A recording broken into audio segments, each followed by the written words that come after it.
Hello Aries, Sun, Moon, Rising, and Venus signs. Kamusta po kayo? Sana po ay nasa mabuti kayong kalagayan. Welcome back po sa Star Tarot. Kung bago kayo rito, welcome na welcome din kayo. Thank you po sa inyong suporta. I truly appreciate it and God bless you all. Tignan po natin ngayon ang mga messages ninyo for October 28. And we have the Condor. You are too enmeshed in this situation to step back and see the bigger picture before making any decisions or taking action. Ayan. So, parang palawakin muna ninyo dito ang inyong pagtingin. Use your eagle eye dito before you make any decision, Aries. Nang sa gayon, makita ninyo, no, ang all four corners of your situation before you jump into conclusion, before you jump into a decision, ano. So, mas makakabuti na tignan ninyo muna ang inyong sitwasyon on a bigger lens. Okay? So, yun ang makakatulong sa inyo ngayon. Yun ang sinasabi dyan ni Condor. We have Mountain Goat. There's something out of balance in your life, Aries. So, do whatever you need to do to correct it. Ayan. So, mararamdaman naman ninyo yan, Aries, no? Kung merong imbalance, ramdam na ramdam ninyo yan. Kasi hindi kayo komportable, no? Lagi kayong may mararamdaman na kakaiba at the back of your mind, no? Lagi kayong parang hindi kayo sigurado, yung parang gano'n, no? So, ramdam ninyo na hindi kayo nasa sentro, hindi kayo nasa focus, hindi kayo komportable sa ginagawa ninyo, no? Kaya, do everything you can, no? Para makorek ninyo ang imbalance na yan. Unang-una, na makakatulong kung kayo ay magpapahinga. Paminsan din, ano? Magpahinga pag may time or make time talaga, Aries, para makapag-rejuvenate kayo, makapag-recuperate and makapag-recharge kayo. Kasi kapag rested kayo, mas maluwag ang inyong pakiramdam, no? May kaluwagan ang inyong isipan, yung mga ganon. Parang mas energetic kayo, no? Pag-revitalized kayo. Kaya, that's why you need also na isang bagay na makakatulong din sa inyo. Magpahinga, mag-meditate kayo, few minutes lang, malaking tulong na ang meditation na yan, no, Aries?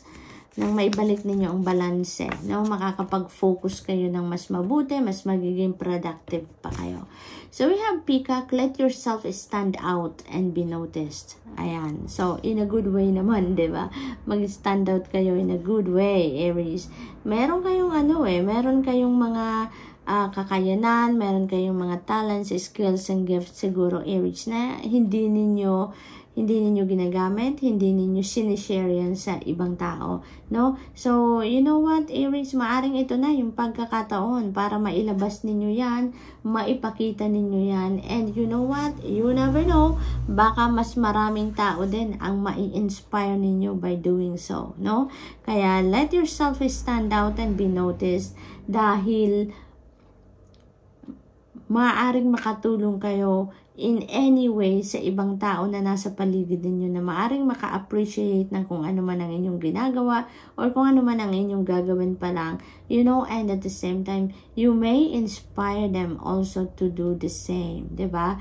Hindi mo alam kung ano ang maaari mong maitulong sa kanila in your own simple way by sharing with the world, with the people around you, kung ano ang meron kang talent, skills, or gifts dyan na itinatago, no? So, this is the time for you to shine, no, Aries?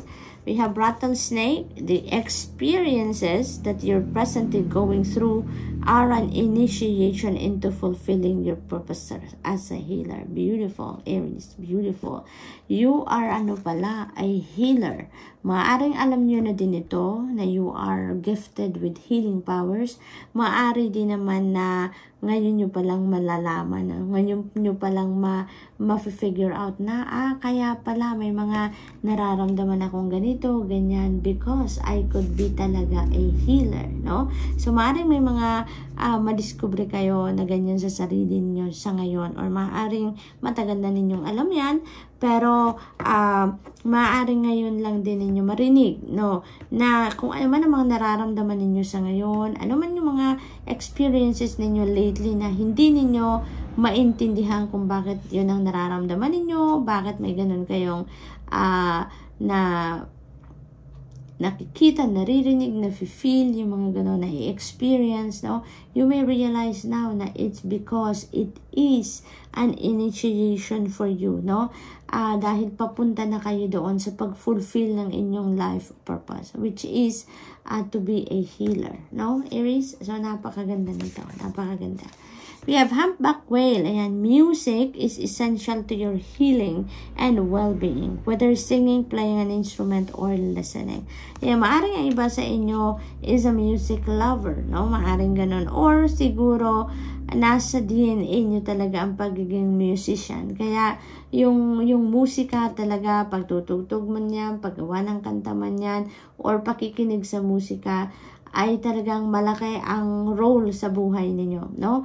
Maaaring nai-inspire kayo lalo, maaaring gumagaling ang mga pakiramdam ninyo, gumagaan, gumaganda ang mga pakiramdam ninyo kapag nagtutugtog kayo, nagsusulat ng kanta, or nakikinig. So, maaaring ganon ang ganap dito. Kaya, maaaring lately or in the past, may disconnect kayo sa music. Kaya parang inimbitahan muli kayo dito ng humpback whale na to na ibalik ninyong musika sa buhay ninyo, no? Dahil dyan nakakatulong yan para ma-inspire kayo, nakakatulong yan para gumaling kayo. Maring nakikinig ang iba sa inyo dito or mahilig makinig sa mga healing music, no? Sa mga therapeutic na musika, maaring ganun. So, go for it, Aries. Na muli kayong mag-reconnect kayo sa musika na dati na ninyong pinapakinggan or dati na ninyong ginagawa, no? So, Aries, that's all I have for you for today. I hope nakatulong ang mga mensahe nito in some way. Thank you for watching. Love and light. Namaste. Hello, Leo. Sun, Moon, Rising, and Venus signs. Kamusta po kayo? Sana po nasa mabuti kayong kalagayan. Welcome back po sa Star Tarot. And kung bago kayo dito, welcome na welcome din kayo. Thank you po sa inyong suporta. I truly appreciate it and God bless you all. Tingnan po natin ang mga messages ninyo for October 28. Paunang mensahe po ninyo, we have the polar bear. Ayan. Stand up for yourself and speak your truth respectfully and compassionately with no attachment to outcome. Ayan. So, stand for yourself. Leo, no? Ito yung sinasabi sa inyo ni polar bear.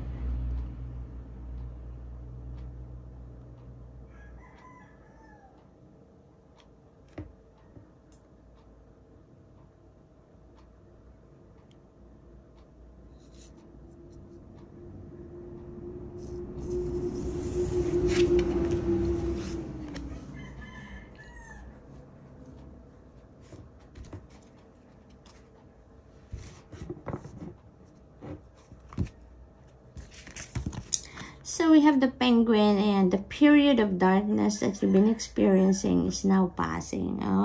Napaka-sweet ni penguin sa inyo ngayon. Leo, warning na kayo, no? Na kumbaga parang yung difficult situation is going to be over. Masusolusyonan nyo ng mga problema dito.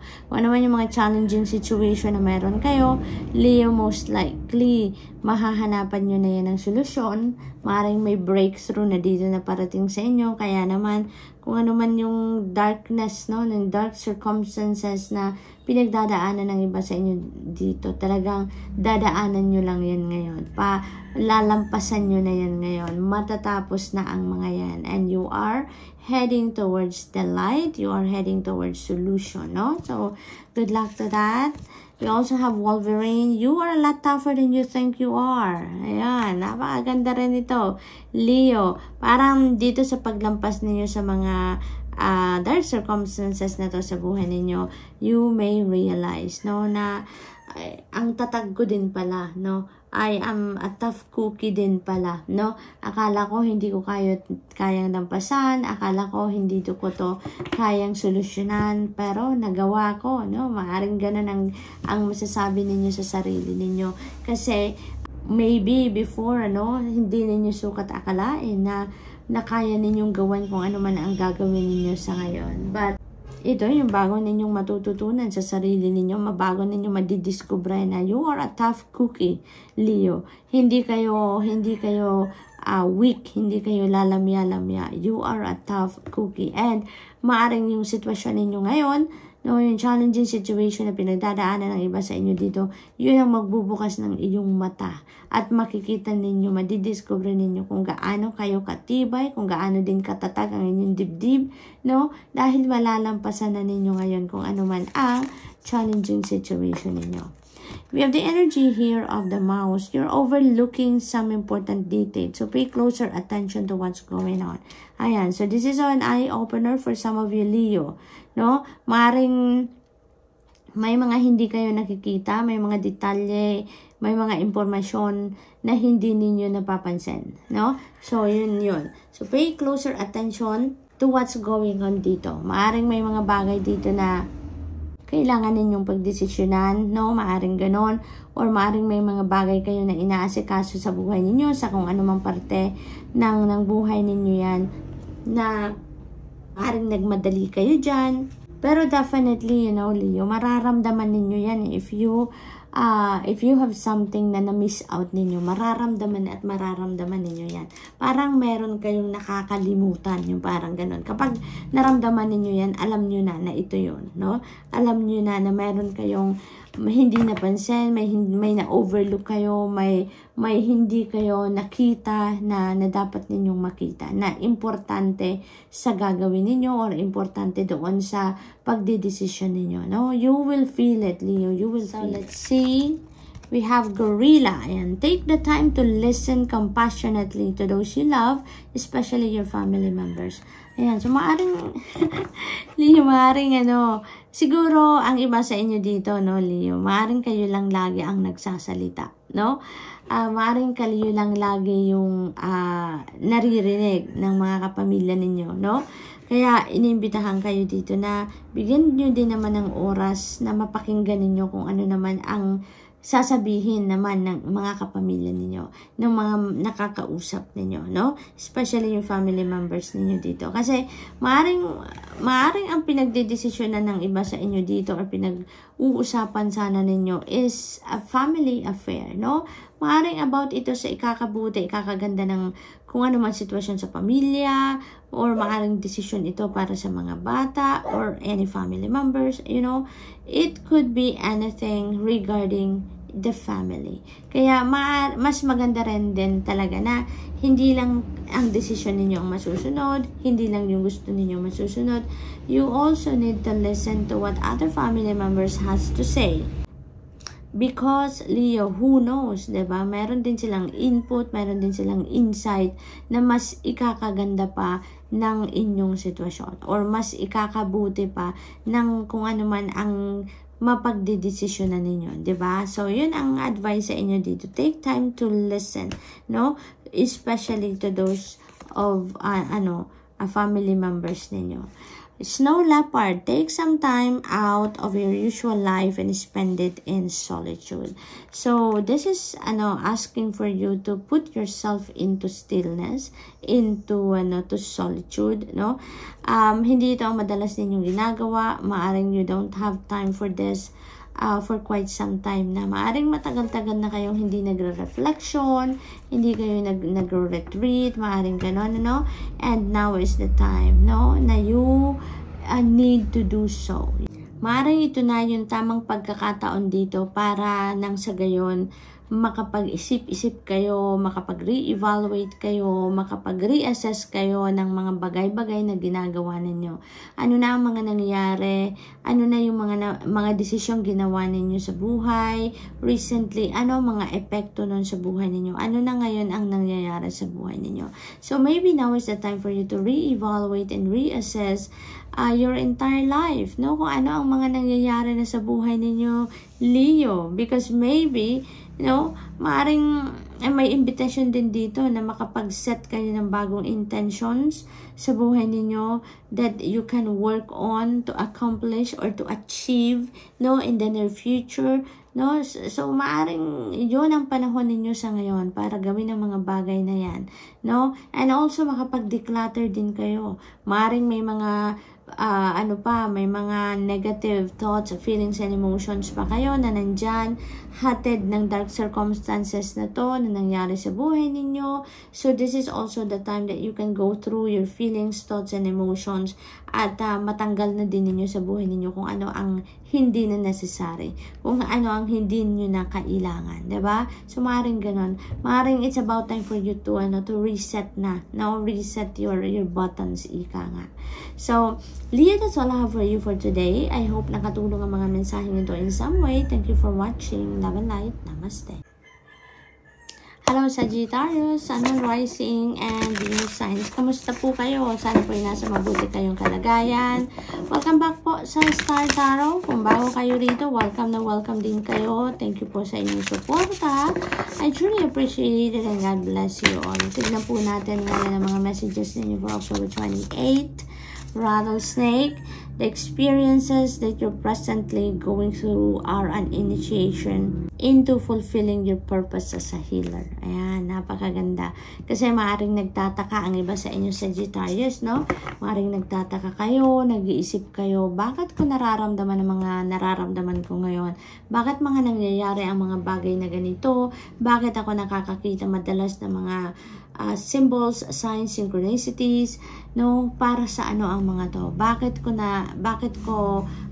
nakikita ang mga to ng sobrang dalas, no? So may mga ganong sitwasyon ng iba sa inyo dito, and this is the message for you. Ito yung explanation para sa iyo ng spirit, no?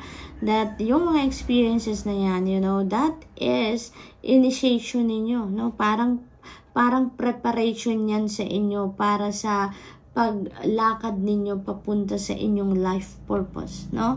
And maaring ang iba din sa inyo dito have realized na you are a healer. Maaring naramdaman na ninyo, or maaring nakikita na ninyo, no? Nadidiscover niyo na sa sarili ninyo na you have that healing power. Maaring ganun din ang sitwasyon dito. And maaring ang iba sa inyo dito, naglalakad na talaga patungo sa inyong spiritual journey, no? May mga awakening na nangyayari sa iba sa inyo dito, Sagittarius. Yun din ang aking napipick up dito. And this is it's going to na ngayon, yung parang maaring matuldo ka na yung pagtatanong ninyo sa sarili ninyo, sa Panginoon, na bakit nangyayari ang mga nangyayari sa iyo sa ngayon, no? Matutuldo ka na yan because maybe ito, maaano nyo na to, maiintindihan nyo na that is part of your spiritual journey. That is part of your spiritual awakening. Papunta na kayo dito sa inyong life purpose. Papunta na kayo sa mission ninyo sa buhay. And these are all preparation, no? Para sa journey na yan. So we have Peacock, let yourself stand out and be noticed. Ayan. So maaring it's about time na, no? Maaring ito yung powers ninyo to heal the world, to heal others, no? Ito na yon, no? Maaring ito na yon yung gagamitin ninyo, or kailangan na ninyo talaga itong ilabas, no? You will stand out with that. Manonotice ka ng maraming tao because maaaring ma-influence mo ang maraming tao in a good way. Maaaring ma-touch mo ang buhay ng maraming tao dito. You will be able to change the lives of many people around you. You will able to touch people's lives, many people's lives around you by being a healer, by using your gifts, no, Sag?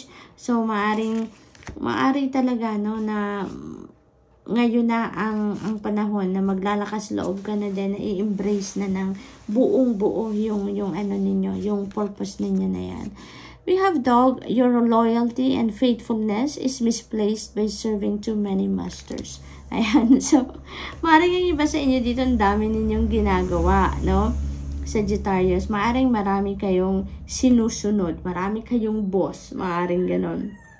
Kasi sinasabi dito na misplace yung loyalty ninyo no? Kung ano yung sabihin nitong isang tao, go na go kayo. Sasabihin ng isa, go na go kayo, no? Yung parang maaari din na conflicting din ang mga ginagawa nila, no? Or mga gusto nilang gawin mo. So maaari din ganun ang ganap dito. Kaya this is a wake-up call din for some of you Sagittarius, no? Na you can't serve two masters at a time, too many masters at a time, no? You need to focus on one thing only, no? Maaari kasi din ang iba sa inyo gusto ninyong gawin ang ganito, no? So yun, nag-focus kayo doon. Tapos bukas, iba naman yung naisip ninyo and you are going to focus on other things. Yung mga ganun ba? So maybe now is time for you to focus on this, no?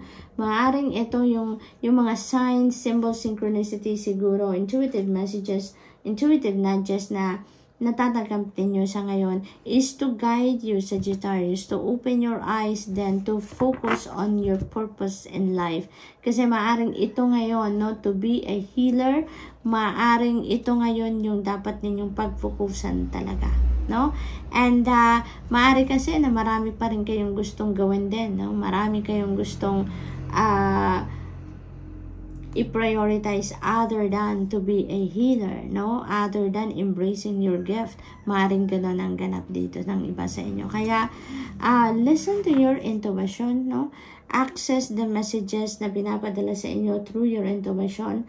Follow your inner voice dito sa Sagittarius because it feels like to me na maaring kayo, you're all over the place, no? Marami kayong ideas, marami kayong plans, no? And maybe yung bagay na to is not your priority, no? So maaring ganun ang sitwasyon. Kaya pakinggan niyo ang mga mensahe sa inyo ng Divine Universe because it will always lead you to the right path, to the right direction. Ano mga kailangan ninyong gawin?